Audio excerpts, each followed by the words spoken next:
Hello friend, आपण करत आहे गॅस चालू. त्याच्यावर ठेवणार आहे कढई. आपल्याला करायची तोंडल्याची भाजी. बारीक चिरलेले पाण्यात ठेवलेले आहे. इथे घेतलेले 1 ते 2 बारीक चिरलेले कांदे. आता जेवढं लागतं तेल टाकून घेऊया आपण. तेल गरम झालेलं जिरे आणि मोहरी टाकून घेऊया. लगेच कांदा पण टाकून घेऊया. तेल टाकलेलं आहे. तेलामध्ये एकजीव करून घेऊया. अद्रक, लसूण आणि कोथिंबीरचा थोडासा कूट टाकून घेऊया. एकजीव करूया तेलामध्ये. कांदा भाजून झालेला आहे आपला.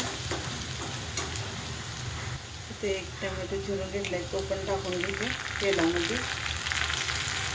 टोमॅटो, कांदा, अद्रक, लसूणची पेस्ट छान अशी तळून झालेली आहे आपली. आता मी तोंडली पाण्यातनं काढलेले प्लेटमध्ये. आता ते हळूहळू करून टाकून घेते. सगळे तोंडली टाकून घेतले. सुरुवातीला मीठ टाकून घेते लगेच, मग एकजीव करते.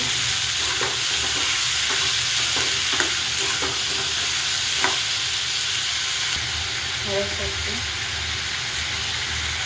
लाल मिरची पावडर टाकून घेते जेवढी लागते तेवढी. आता एकजीव करूया तिखटा मिठात.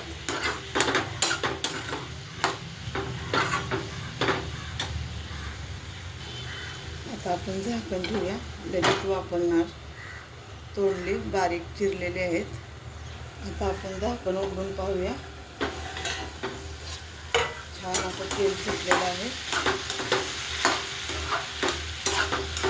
एकजीव करूया. भाजीला कलर किती छान आलेला आहे. परत झाकण ठेवलेलं आहे मी. झाकण खोललेलं आहे. छान अशी वाफ सुटलेली आहे. आता तिथे एकदम थोडासा जाडसर कूट घेतलेला आहे, तो पण टाकून घेणार आहे मी. कोणाला आवडत नसेल तर नाही टाकला तर चालेल, पण खातात शेंगाचा कूट जरा जाडसर, तर मी तो टाकून घेतलेला आहे. एकजीव करते.